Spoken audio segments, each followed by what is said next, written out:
And so it's very important to understand that there's a difference between interest and expertise, right? So a lot of people go into creating online courses because they are interested in a specific subject, but you're really not going to get far unless you can create a course on something that you have actual expertise on.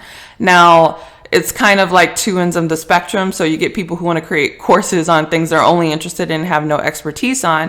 But then you have people who do have genuine expertise, but because they didn't go to school for it, or because they don't have a degree in it, or because they don't have a certification, they feel like their expertise doesn't count. And that's not true. So really the only thing you want to be looking at is, have I gotten a result either for myself or for someone else? So if you want to do a course on love and relationships, for instance, are you the one in your friend circle who is always matching people up, and you've got amazing results with, helping couples come together even after your friends have tried everything? So maybe your friends are like, oh my goodness, girl, I've done online dating, and I've met people in person, and I've done blind dates, and it's just terrible out here. It's just hard in these streets. And they come to you and you're like, I know somebody, and you finagle something and you match your friends up informally, and